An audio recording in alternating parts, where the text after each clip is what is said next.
Sobre todo en los últimos tiempos, sumo notas que quieren armar un rompecabezas. A ver si doy un salto. Uy. Y leo. Hay que relativizar el conocimiento. Hace poco, por ejemplo, leí un artículo de quien sabe mucho sobre seguridad nacional y crimen organizado. Perdonen, pero eh, sintetizando otro tema, la guerra sucia. Decía tonterías. Yo suelo declarar cuán primate soy, excepto en el diario Asesinato del Deseo. Y hoy doy gracias a este segundo hombre por desasnarme, cuando menos un poco, visualizando al ejército nacional durante los últimos 100 años. Y ahí va el clip, la nota, la nota se llama complejidad, bueno, irán el link. Pero meto un clic con quien eh, nos da este servicio de visualizar el ejército nacional durante los últimos 100 años. A él debe sumarse otro clip de un link que pasaré de alguien más que tocó el tema. Y continúa, ¿no? Leyendo. Sin duda lo hace bebiendo de terceros, que a su vez, y así hasta el infinito. La modernidad y sobre todo la posmodernidad, término ambiguo, deduzco, eh, jeje, volvió muy compleja nuestra sociedad. Por ello quizás los fundamentalismos marxistas, continuamos riendo, y no solo el derrotero de la URSS, China y demás, necesitaron apoyos para moverse entre las democracias representativas que dominan un presente cada vez más pluriclasista. Ahora se precisa carcajearse de mis dichos. Pidiendo apoyo o mero perdón a Marshall Berman. Y ahí pongo el link a, a un trabajo de este hombre eh, que se llama Todos los óleos se desvanece en el aire. A Marshall Berman y otros. En todo caso, el México postrevolucionario anuncia descubrírseme en una profundidad que no advertía. Bueno, subrayo eso porque es una de las cosas que busca este rompecabezas. En todo caso, el México postrevolucionario anuncia descubrírseme en una profundidad que no advertía. Hay en el blog otras notas que dirigen hacia allí y debo ubicarlas sin importar cuán imperfectas sean. No la revisaré y a cambio cito a Berman. Y hay una cita de Berman eh, que debo cambiar, creo, porque eh, por lo que sea. Y dice, hay una forma de experiencia vital, la experiencia del tiempo y el espacio, de uno mismo y de los demás, de las posibilidades y los peligros de la vida, que comparten hoy los hombres y mujeres de todo el mundo.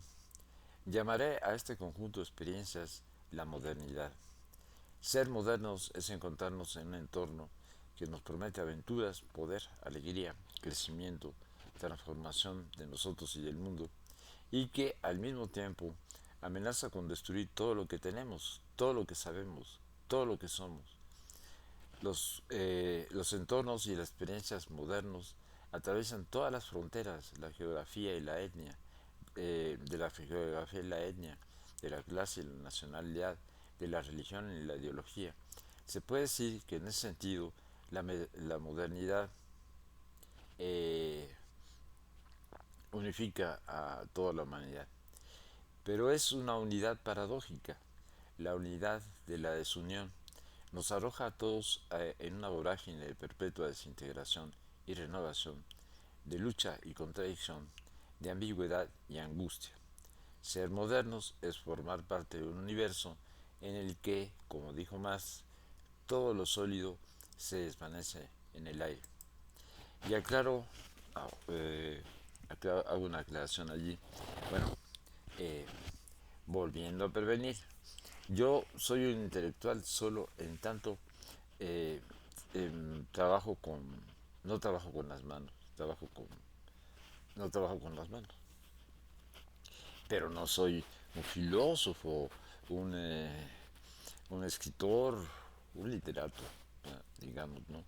Etcétera. Eh, la modernidad a la que se refiere eh, Marshall Berman, eh, mm, es la del siglo XX, la del primer largo siglo XX, eh, que podía, bueno, él se refiere a esa, la que está viviendo en ese momento, además en particular, digamos, la posguerra. Eh, Sin embargo, debemos recordar que la modernidad nace con la expansión marítima europea, es decir, con la conquista de América y de la explotación eh, de seres humanos del África negra. Allí nace el mundo moderno. Mm, Continúo con lo que escribí. Esperen, me confundo. Posiblemente porque quería referirme a la sociedad siglo XXI, que Don Marshall no alcanza en su trabajo. Todo era tan simple en nuestro país cuando en los años 60, 70, 80, en esos años, para quienes aspirábamos al gran cambio. No habría presidente electo, ni cámaras de diputados, senadores, ni nada más que recordara a las democracias occidentales. Y sigue, advierto que la nota va a seguir, pero la nota no siguió y tengo ahora claro en mente qué era lo que continuaba. Pero los cuadernos que vengo haciendo hace ya más de 15 años eh, no tenían el propósito, cumplieron su propósito, un propósito original que declaró allí. Y después se siguieron hacia otro rumbo, que, en el que recordaron algo que yo estaba obsesionado con hacer, bueno, muy simpático, que era una comedia humana, que es la obra de las 190 y tantas novelas de que Honorato de Balzac escribió al inicio del nuevo régimen en Francia, es decir, tras la Revolución Francesa y la muerte de Napoleón. Eh, yo quería hacerla sin letras, porque no pretendía escribirla. O sea, lo que quería era eh, ver todo lo que todo lo que pudiera. Y ahí digo ver como, como en los mismos términos en que Carlos Monsiváis eh, explicaba por qué se dedicaba a la crónica. Subrayaba eh, ya en dos entrevistas eh, que topé por aquí. No se trata de, digo que las veo, no que las entiendo. Bueno, el que él lo dijera tenía algún particular porque él veía, intentaba ver todo lo más posible. Andaba por los lugares, digamos, lugares inusitados, ¿no?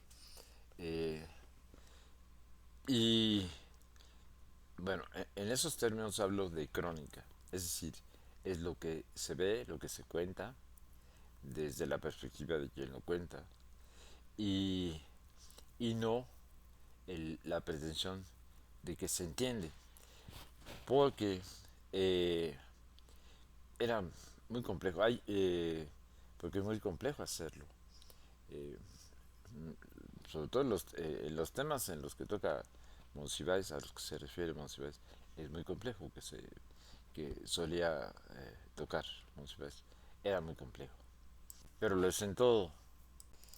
Eh, Ahora, al Monsiváis al mismo tiempo hacía reflexiones, no solo crónica, y que su búsqueda era en eso estaba ya vinculándose a la revolución del conocimiento que trajeron Foucault y compañía. eh, que trataré de explicar al resumir una nota, que una buena nota, una buena viñeta que escribo, no es una viñeta, es un artículo que se publicó en una revista de historia. Y en ella yo cuento, yo digo que voy a contarles la historia del nacimiento de una nueva noche tras la revolución mexicana. Una nueva noche. Al mismo tiempo, en ese y otro artículo paralelo, hablo, por ejemplo, de cómo la radio, un pariente experto en aventuras, que se declara experto en aventuras, penetra hasta la intimidad de la casa, transformando donde solo el ama de casa sabe, para llenar de puertas y ventanas hacia el exterior. Puertas y ventanas construidos por la radio. Es decir, es, experimentamos, es también desde dónde se experimenta. Es decir, no los imaginarios, sino los planos en que se mueven los imaginarios. O más bien sus capas. Bueno, yo lo ejemplifico diciendo, eh, buscando la nueva noche eh, que se construye. Sí, y ahí hablo, por ejemplo, bueno, lo dejo allí. Debería seguir sumando viñetas que tienen que ver con, eh, em, con la que leí, o no, notas, pero bueno, busco otra. Esta otra, y el título advierte cómo sigo una, cómo voy a acumular, cómo realmente quiero crear, armar un rompecabezas, porque el título es Marshall Berman y el Boxy Siegel neoliberal. Parece absurdo comparar a Boxy Siegel con Donald Trump. Eh, Aquel era guapo y simpáticamente carismático, al menos para quien no padeció sus primeros muchos años. Asesinos asociados llevaba por título la empresa cuya operación tuvo a cargo, y despejó el futuro a los carteles estadounidenses al crear Las Vegas. Luego no debieron embarrarse luego no debieron embarrarse con sangre barata, y así, según dice, hoy para vender drogas en ese país eh, se requiere no más que pandillas manejadas por las agencias públicas antinarcóticos. Los fabulosos montos obtenidos parecen seguir entonces un curso tan natural como las fichas en máquinas tragamonedas. Todo versión Barry Levinson, claro. Y ahí está el clic a la película más conocida de Boxy Seagal, o sea, una versión muy hollywoodense. Eh, no en esa versión, sino en la Puzo Coppola. Búsqueselo entre los últimos muertos. Eh, y ahí mete el clip a, al padrino. El tipo, Boxy, porque aparece Boxy en el padrino. El tipo y aparece es muy distinto, ¿no? Desde luego no es el galán simpático de la otra versión. El tipo me recuerda al todavía jefe de la Casa Blanca por sus innovaciones y un posible trágico final. ¿Do you? ¿Yo? Sí, quizás será ahora cuando realmente triunfe, llevando al desastre a 450 millones de personas.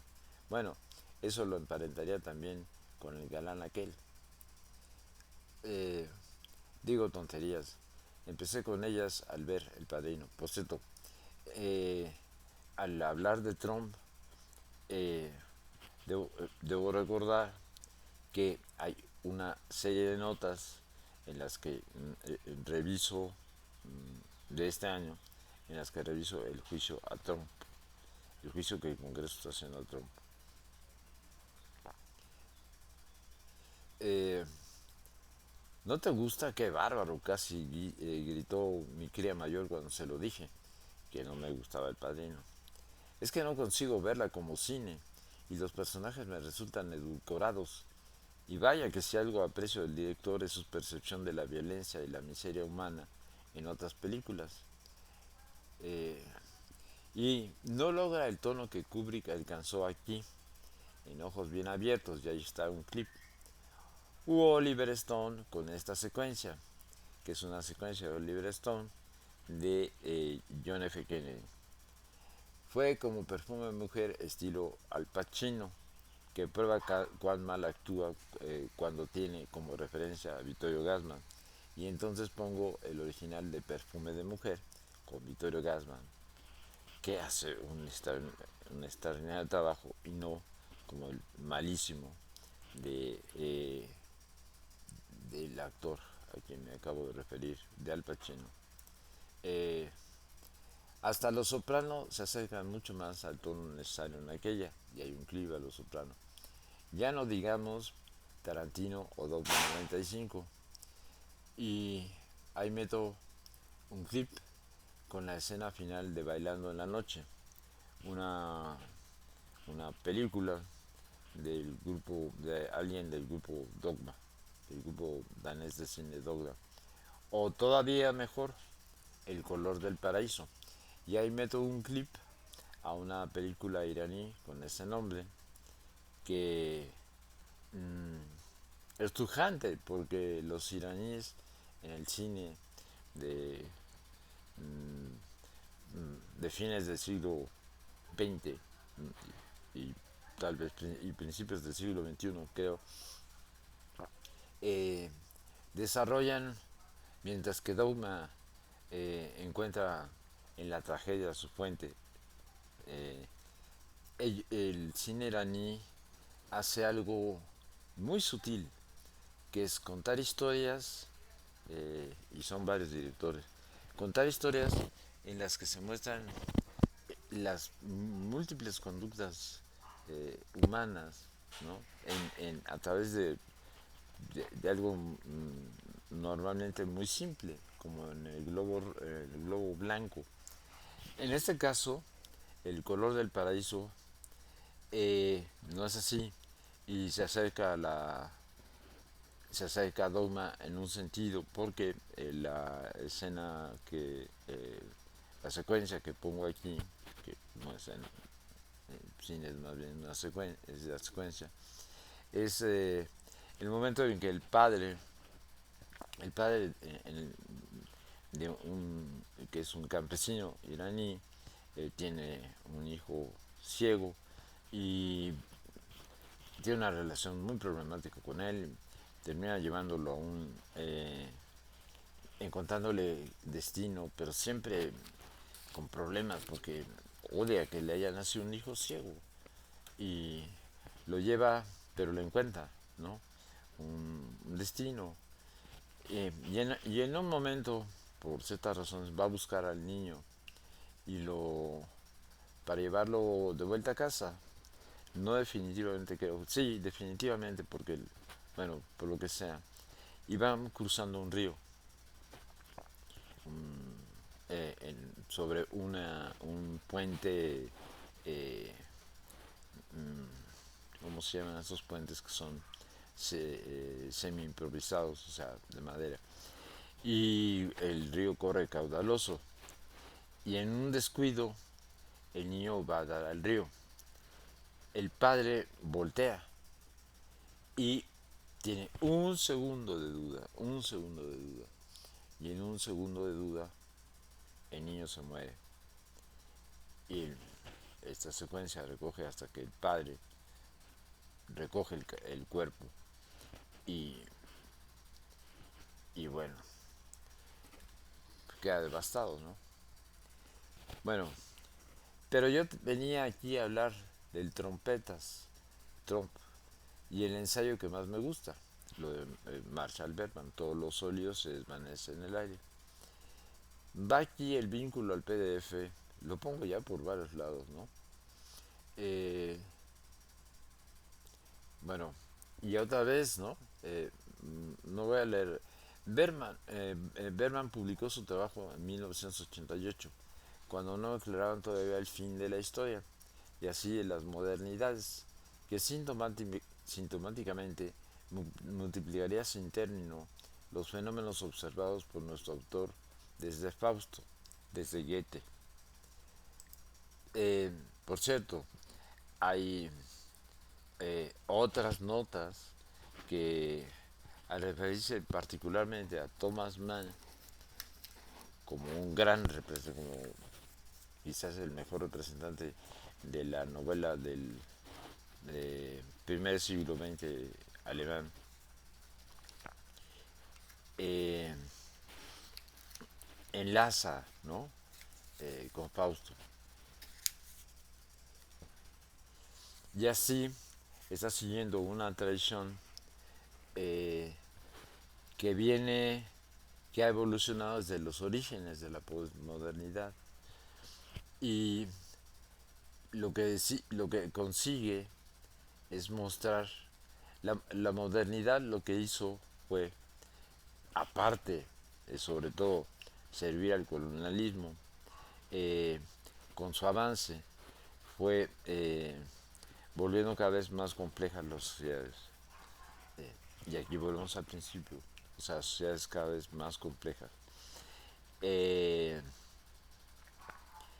mm, y, por ejemplo, el,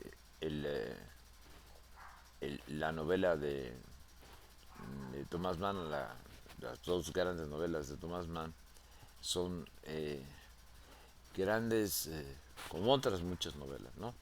Son eh, mm, tratan con esta, con complejidades individual, ¿no? Con seres humanos muy complejos, ¿no? Eh, eso eh, que arrastran un montonal de cosas. Bueno, Thomas Mann arrastraba siempre el que era un homosexual inconfeso.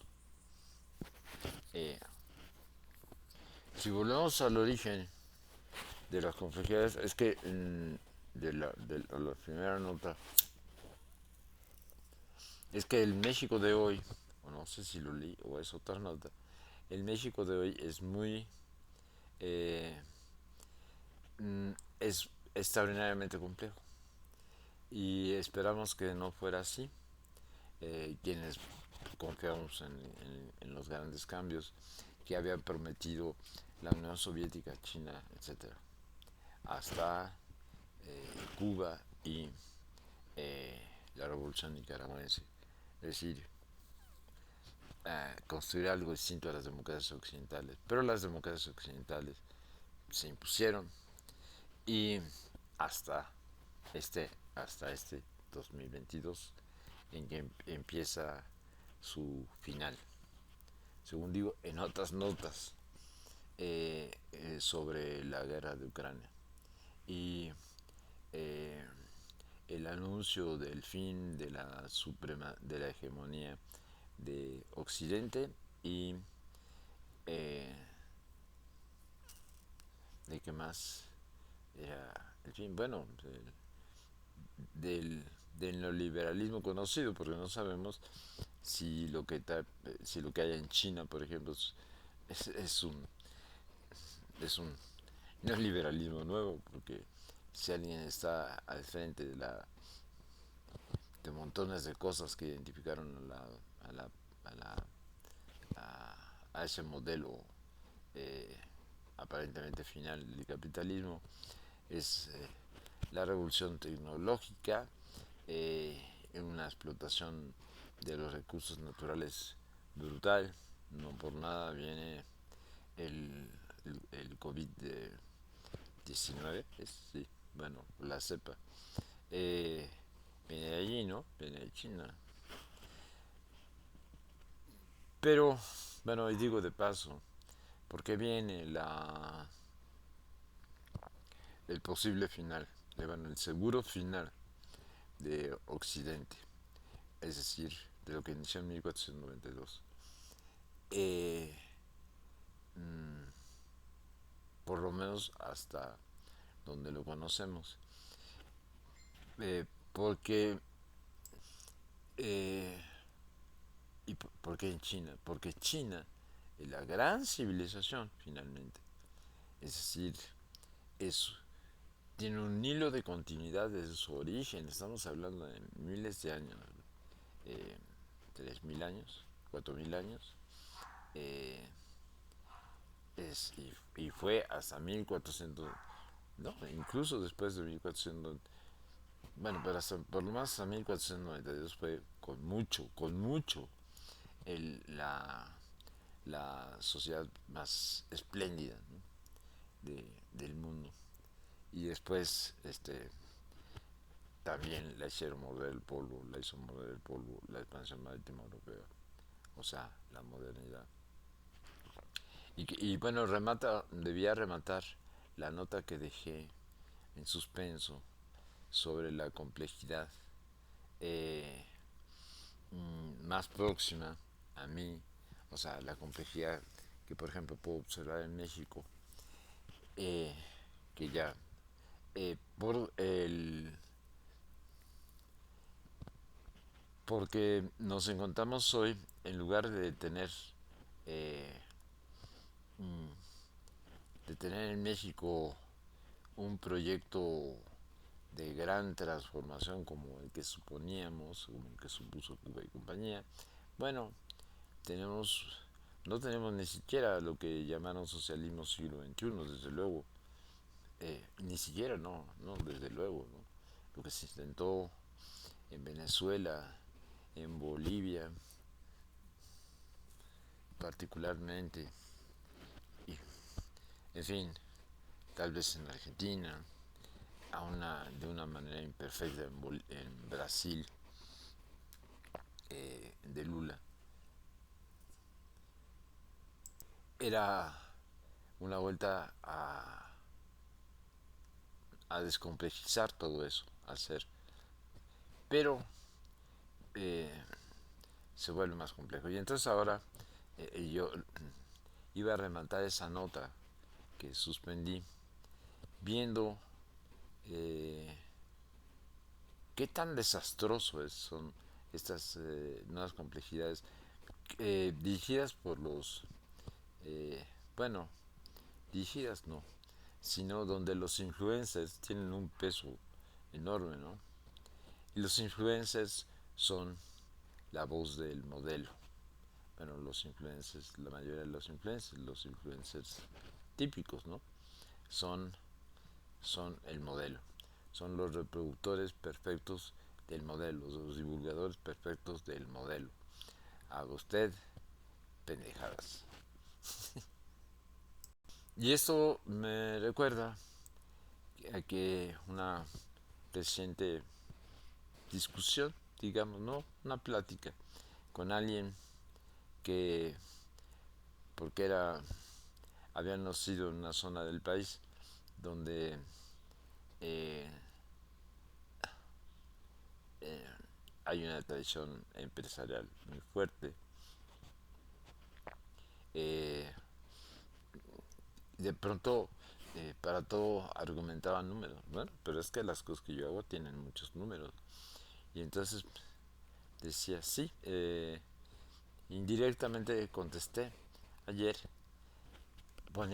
haciendo otra nota con un clip donde a uno de los mejores espacios, o posiblemente el más, bueno, a uno de los mejores espacios noticiosos y de opinión en internet en México, tenía solo 13.000 vistas, ¿no? Y, y no los millones que tienen los, este, los influencers, ¿no? Eh, bueno, a quién te diriges, habría que preguntarle y con qué motivo te diriges, a quien habló de los números. pues, si lo que quieres es eh, simplemente repetir, ¿no? Repetir lugares comunes, como el que estaba repitiendo, y repetía el lugar común de un lugar común que además era increíble para él, porque él no tiene nada que ver con lo que representa AMLO, no tenía nada que ver con lo que representa AMLO, pero sí con los aliados de AMLO, con los aliados de derecha, digamos, a la derecha de AMLO. Eh, y él, pero presumía, ¿no?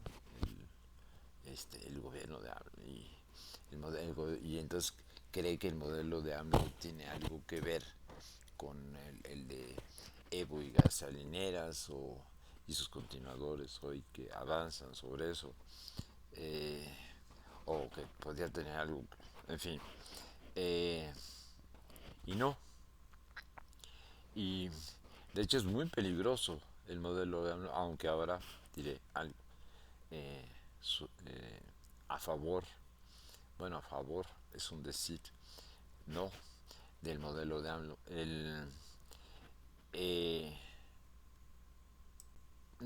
el,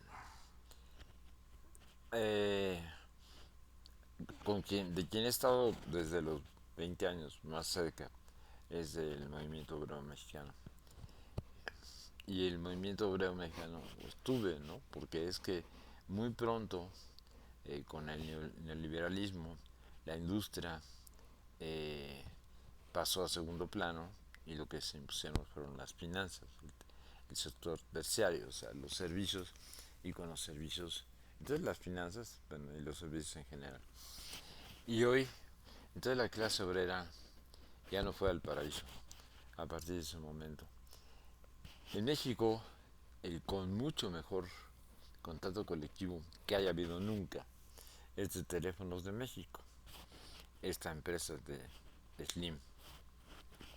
Y hubo una huelga, se creó una huelga hace 3 días y al día siguiente, creo, al propio día siguiente, la huelga se levantó y se levantó, según todo indica, eh, según parece que es explícito, porque eh, el dueño de la empresa, Slim, quien alguna vez apareció en la revista de Forbes como el primer millonario del mundo, eso no significa la lista de Forbes es una especie de, de ventaneando de programas de espectáculos de programas de espectáculos de la gente de dinero, ¿no? No quiere decir que quienes aparezcan allí sean los hombres más ricos. Bueno, a lo mejor son los que tienen en número de, de dólares, o sea, de nada en ciertos términos. Eh, los mayores, pero el poder no lo tienen ellos, lo tienen los grandes banqueros, grandes banqueros y los señores de las armas, etcétera. Entonces decía uno, bueno, Slim, que es uno de los empresarios consentidos del régimen, o el empresario consentido del régimen, eh, cede a algo, cede algo con el sindicato de Telmex, dice, bueno, eso se, quiere uno aplaudir, ¿no? O sea, quiere uno aplaudir. Bueno, pues sí, por los trabajadores de Telmex, ¿no? Porque entonces quiere decir que se conserva lo que, eh, lo que el sindicato ganó. Todo siempre es muy complejo. Bueno, aquí voy a parar anunciando que en breve subiré aquí unas charlas entre Edar y yo, que son las charlas entre un joven y un viejo Picasso. Edar es el, eh, la persona con la que al final, el, bueno, al final de mi vida, me encuentro más próximo y Y bueno, vamos a grabarlos y a ver qué sale.